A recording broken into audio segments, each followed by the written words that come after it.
Hey guys, welcome back to Story Mode. Today I have David Craddock. He's the author of Shovel Knight, the book, as well as a bunch of other great game-based books talking about the history of video games. We only got him for a little while today, but you know what? We're going to make the most of it. How you doing?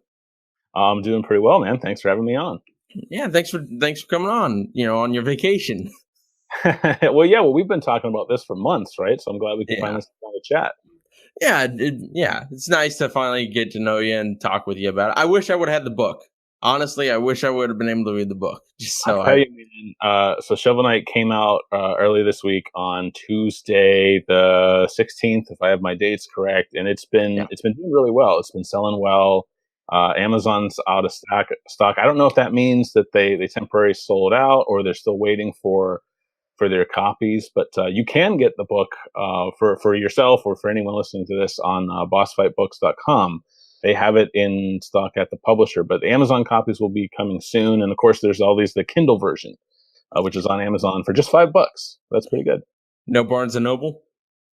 It might be there. To be honest with you, the distributors handle all that. I just talk about writing books.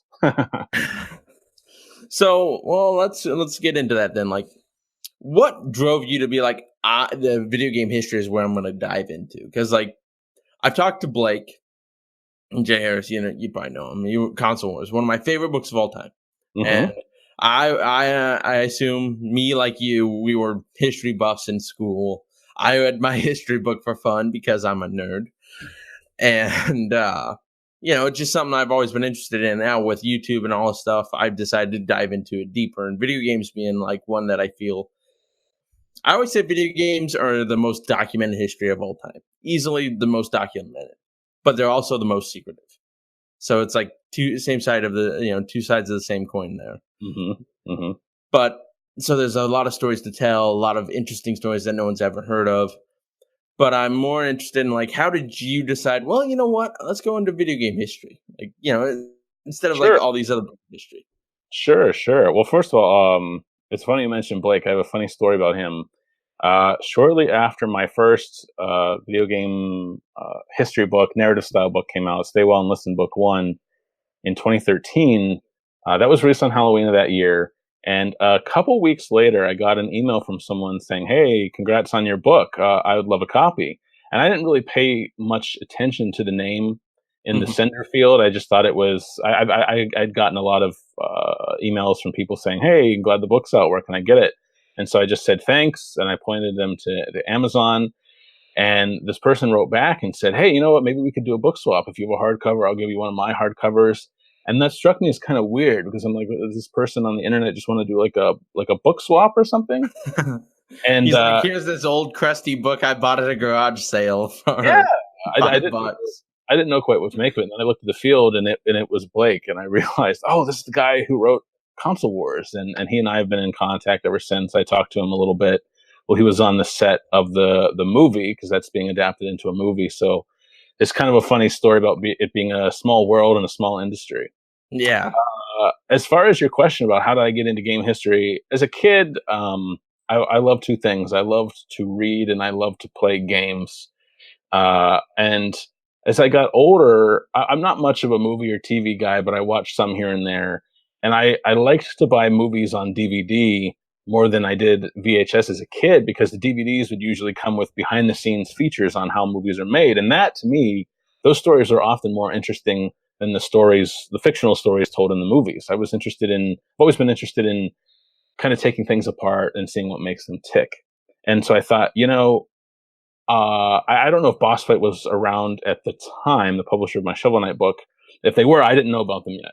And I just thought, there's really no one out there dedicated to publishing in-depth books written based on research, but as well as first-hand interviews with people who make the games about Hmm. how games are made. And I started doing that on a freelance basis at first. Probably my biggest was I wrote I think it was a 10-page article on the history of the Metal Gear Solid series that was in a special MGS themed issue that PlayStation, the official magazine, put out in the spring of 2008, kind of in celebration of Metal Gear Solid 4's release. And then I did some features for for Good Old Games, GOG.com. And the funny thing was they couldn't pay me. They didn't have the budget to pay freelancers. So what I did was my contact there, Tom Ohl, he said, you know what, I can't write you checks for this, but I'll give you the games that you write about. That way, we'll get some articles and you'll get some free games. And so I wrote a really lengthy history on the making of Sierra's King's Quest games, and threw in one on Phantasmagoria, which of course Roberta Williams also wrote and directed. Um, and it just kind of snowballed from there. That led to when I lived in California doing some freelance writing. I worked with some of the guys who had worked on Diablo 1 and 2 at Blizzard North. And as I got to know them, I remember Eric Sexton and I, he was an artist and designer on Diablo 1 and 2. He and I became good friends. I went over to his house one afternoon. We would hang out and play games. We were playing EDF 2017 on Xbox 360. And after we had shot some bugs for a couple hours, I said, "Hey, could I interview you about Diablo sometime? Just to, I think I want to write a book." And he said, "Sure." And Eric was my first interview, and it snowballed. I talked to Michio Akamura, Kelly Johnson, John Morn, with whom I also worked, and I did some freelance writing. This has kind of been lost in the annals of time, but a company called Red Bana in Northern California actually rewrote and redesigned huge pieces of Hellgate London after Flagship was shut down, and re-released it, but not in the States. It was like in Asia somewhere, and I actually rewrote all the quests and dialogue for that game. That's how I got to know those guys. And that became Stay While and Listen, which is a trilogy of books, and that's kind of how I got started. That's cool. So, like, going through that, then was there talk? Was it hard to get interviews going with people being like, "Hey, this is what I want to do"? I know. If you watch when Blake he went and talked, I believe it was with Google. He went and he talked and he said it was hard to get information from Nintendo, especially. And I was just wondering, did you have any experiences like that, or was it more like they were easily, open to talk about Blizzard and how the culture was with Diablo? It really depended. Blizzard North closed in 2005, so everyone who had worked there was free to talk about anything, and they did talk very freely and candidly about the good, bad, and the ugly of time there. Blizzard Entertainment was a different deal. On a couple of occasions, I've approached them about interviewing people still working there.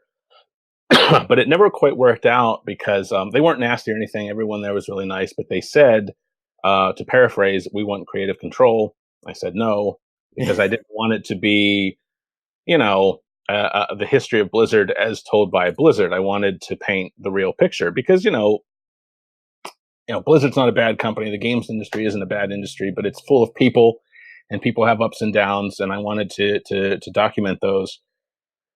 So what I did instead was, because I couldn't talk with anyone at Blizzard, I managed to track down, pardon me, quite a few people who had worked there. Probably the most helpful of which were a few people who worked there from very early on, such as Patrick Wyatt, who was one of the first employees they hired, and their vice president of research and development. He was the first programmer on Warcraft. He was one of the architects of Battle.net. He did a lot of interaction with Blizzard North for Diablo 1 and 2.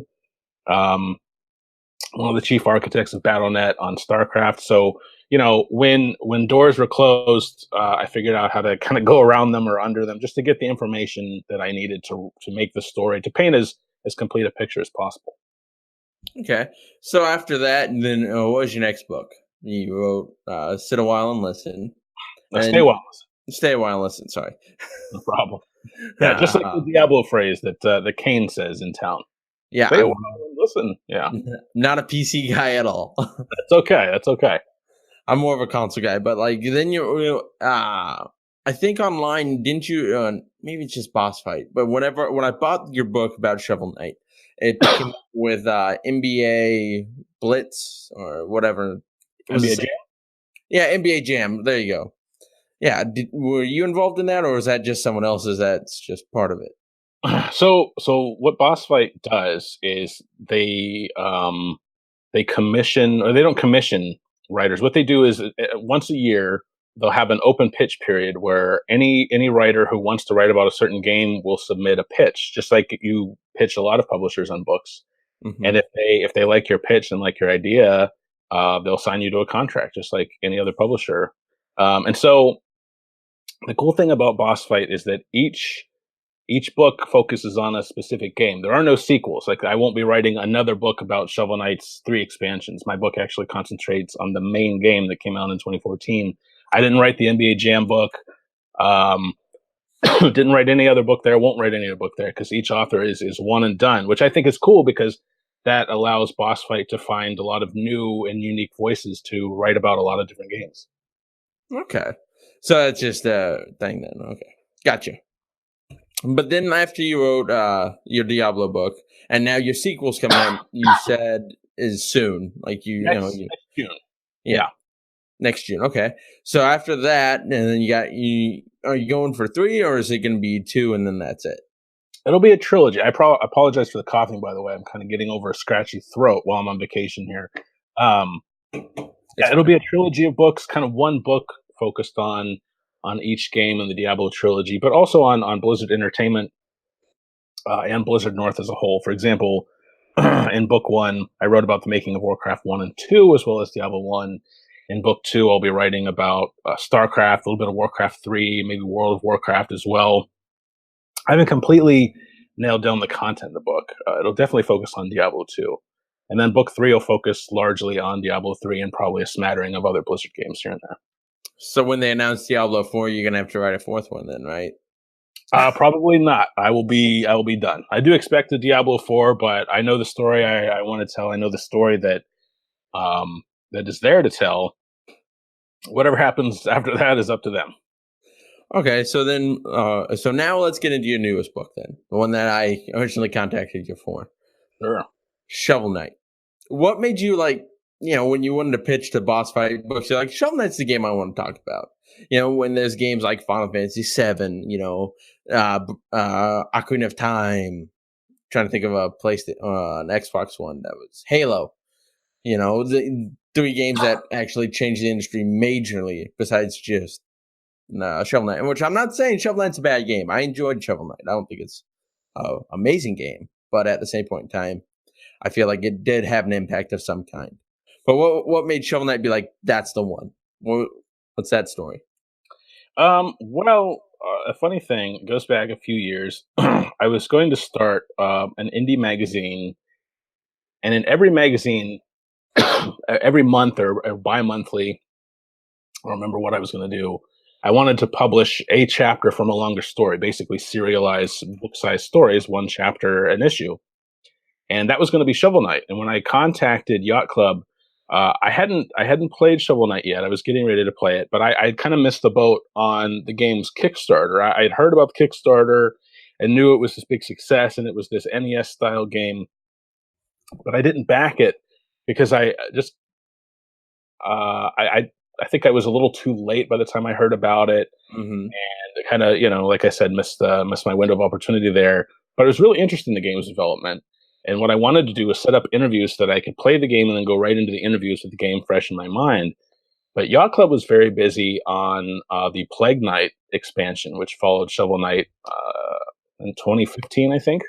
Mm-hmm. And so I was only able to talk with one of the 5 co-founders. That was David D'Angelo, who was also one of the game's programmers. Mm-hmm. David was really cool, just 2 Davids talking for a few hours about the making of Shovel Knight. And then I was getting ready to release that book, which I called Gameplay Per Square Inch, based on a term that David had used to kind of describe Yacht Club's style of developing games.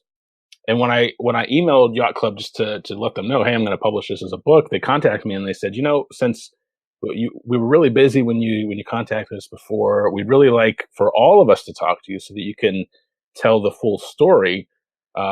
Would you be interested in holding off on that if we could set up some times for you to talk to all of us? And I said, sure. And they had some publishers in mind. Nothing was a lock, but they said, like a lot of game developers, we really like Boss Fight Books publications because we love those deep dives into game development. And maybe we could ask them if they'd be interested in publishing it. I happen to know. Well, I didn't know Gabe Durham, who was the founding editor of Boss Fight, but I had pitched to him earlier that summer. This was 2016. And he actually turned down my pitch very nicely, but he said, "Oh, this isn't what we're looking for." And it was about a completely different game. And I said, "Well, I have Gabe's email address. I'll write him. I'll explain the situation. I'll see if he's interested." So I wrote Gabe, and I said, "Hey, I wrote this small book about Shovel Knight based on interviews with one of the developers. And they are, pardon me, interested in talking with me to help me write a more complete book. Would you be interested?" And he asked for a copy of the small book. He really liked it, and we got going from there. How long was the first book? The first book was probably, I think it was around 60, 70 pages. So it was kind of novella sized, a Kindle single that you might buy for a couple bucks on Amazon. Not ain't bad though. No, no, You get that from one video, one interview. no. Hmm. So then you wrote the book, and now it's here. Was there any like? Did you like? For me, I've talked to Ian Flood now and Aaron Pellin. You talk to? Did you track down Aaron? I wasn't able to get a hold of Erin because I think due to an NDA, they said she wasn't able to talk with me. So what I did instead was they told me a lot about her contributions, and it wasn't quite the same as getting to talk to her, but talking with the four others, including Ian, Sean Velasco, Nick Wozniak, David D'Angelo again, they helped me fill in a lot of the blanks. Okay, that's good. Yeah. So then, like, what's next? What's next for me? Well, let's see. Right now, I'm a freelance editor at Shack News. My position there is the long reads editor, and what that basically means is Shack News pays me to take. I think this year I worked from February until just a couple weeks ago in early October on one assignment, which was called "Beneath a Starless Sky," and that's a comprehensive history of the making of the Pillars of Eternity 1 and 2 RPGs and the games that inspired them, the Infinity Engine RPGs, Baldur's Gate 1 and 2, Icewind Dale 1 and 2, and Planescape Torment. And as for what's next, I have Stay Well and Listen 2 coming out next summer. I have another Shack News long read on Crystal Dynamics and Eidos Montreal's Tomb Raider trilogy coming out in November, and some novels probably coming out in the next couple of years, and some other secret projects as well. Tomb Raider, huh? Mm-hmm. I really loved. I liked the original games. I thought they were great, but I really loved the reboot, starting with Tomb Raider 2013, as it's called. I got really into those, and those kind of got me interested in the classics all over again. And so I did a deep dive into specifically Tomb Raider, Rise of the Tomb Raider, and the recently released Shadow of the Tomb Raider. Oh, so that's what they're about. These are about the new trilogy, then. Correct. That's really interesting. Yeah, it was a lot of fun getting to talk to the developers at Eidos Montreal and Crystal Dynamics. I also did some. I've been to E3 the past few years on behalf of Shack News, hosting their live show. We have a booth there. We've had a booth for the past 3 years, and we'll bring developers on and talk to them for 30, 60 minutes about what they're working on. And that's kind of where this started. I talked to developers from Crystal Dynamics in 2016 and again this year. And so we just kind of expanded those into a long form piece on the last 3 Tomb Raider games. Oh, that's cool. That's interesting. Now, was that like, did you give him crap about it being basically an Uncharted clone from the beginning and then turning into its own? That's what I would have done right off the bat. First question.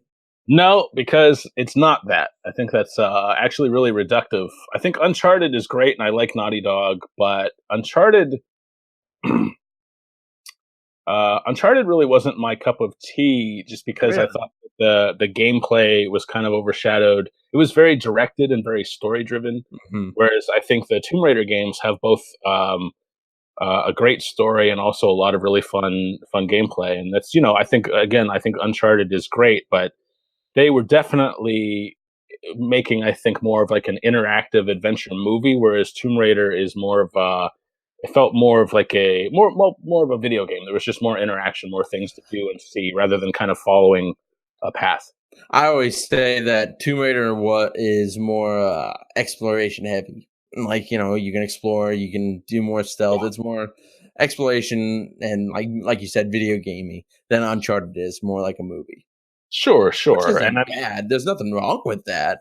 I no, just I think it's better that both of those exist because I think they scratch two different itches. Whenever Nathan Drake or any of his cohorts have a new adventure out, I play that and I enjoy it for a very different reason than I would play Tomb Raider. I mean, there's some overlap there, but I think they're both unique enough to exist and do well. yeah, I do find it interesting though how like when Uncharted was first announced, it was being compared to Tomb Raider, and then we went from not Uncharted being compared to Tomb Raider being compared back to Uncharted. Yeah, I mean, as far as that goes, Laura was there first. She was Yeah, been around since '96, so but but a it few years is on Nathan. yeah, but it's interesting, and you gotta admit though that between Uncharted and the first Tomb Raider, there's a lot of similarities there. But then, like in Rise of the Tomb Raider, they really went out and they made they forged their own path, and it was more original and more like what Tomb Raider I feel should be, especially now in today's gaming market. Well, I think that I thought Tomb Raider 2013 was really great because I thought that they did kind of forge their own path in their way. The thing I don't like about remakes is, oh, I'll give you an example. I love Resident Evil 2, so of course I'm really excited for next year's Resident Evil 2 remake, but I don't want a one-to-one recreation of Resident Evil 2 from 1998 because I've already played that game. And as a game historian, as someone who goes back and replays his favorite games, I actually played the Resident Evil 2 just recently. So if I want to play that game, it's there on a number of systems. I can replay it. I want the remake to pay homage to the original, but I also want it to do its own thing. Hmm. Just as the Resident Evil remake on GameCube in 2002 did to Resident Evil 1996. And for example, I wasn't one of those players who was upset over the lack of long, lengthy tombs in Tomb Hmm. Raider 2013. I thought that the tombs were bite sized, but I thought that was perfect. That's just the amount of time I wanted to spend on them. Really, if you think about it, Crystal Dynamics and Eidos were ahead of the curve there because the tombs in Tomb Raider 2013 and even Rise of the Tomb Raider were very reminiscent of shrines in Breath of the Wild. They weren't these Hmm.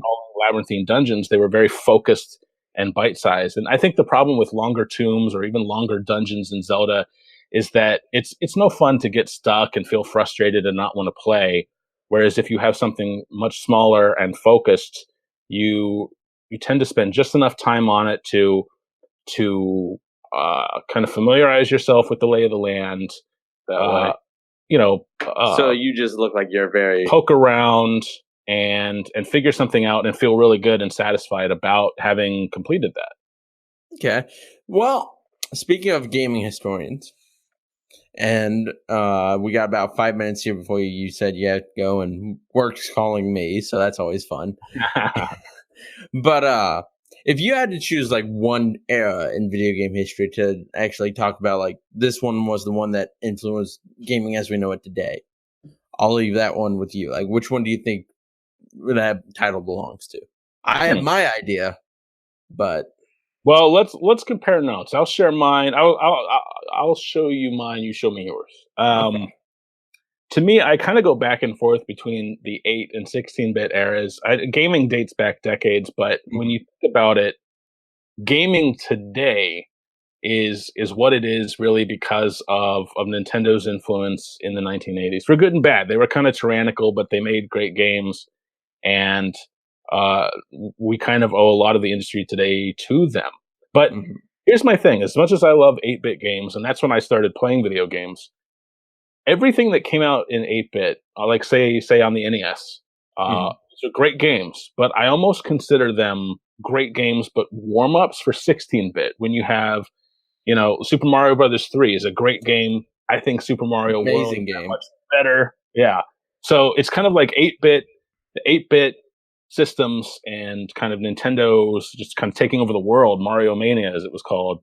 I feel like that laid the foundation, Mhm. and then 16-bit really built on that and said, hey, you had a great start, but now that we kind of know what we're doing, let's take what we did in the 8-bit days and just really make those games even more polished and even better. So I guess if I had to choose one, it's so tough, Joe. You're asking me the hard questions. I think I'll stick with 16 just because it built on a foundation that was there. But man, those games were so good. honestly, okay, for me, I Hmm. go between the 16-bit and the I guess when I don't want to say 32-bit, but the Yeah, PlayStation 1 PlayStation, and N64. 64. Yeah, yeah, yeah. Because honestly, if we boil it down, if we look at like we went by game basis, Hmm. there's more Zelda Ocarina of Time in every open world video game today than there Hmm. is any other video game. You It's know, it's funny you mention that. I mean, Ocarina of Time is to this day still my favorite game ever. that's a hard one for me. I love Ocarina of Time. I love it, but But I but think Majora's Mask is a little better. so I here's the thing. I think now it's really funny. You and I, we could be friends. This could be the start of a beautiful friendship here because I actually think Majora's Mask is better too. But it was also really it was inaccessible. I think a lot of people bounced off it yes, not because it was bad, but because Ocarina of Time was really easy to pick up. It was easy to pick up, hard to master. Majora's Mask was just kind of bewildering. hard. So I think it was a better game, but I think that, and it's kind of as you said earlier, I think if you want to look at influence, there's no doubt that Ocarina of Time was more influential. However, because everything, kind of this harkens back to our Tomb Raider Uncharted conversation where we kind of seem to be leapfrogging each other as far as comparisons.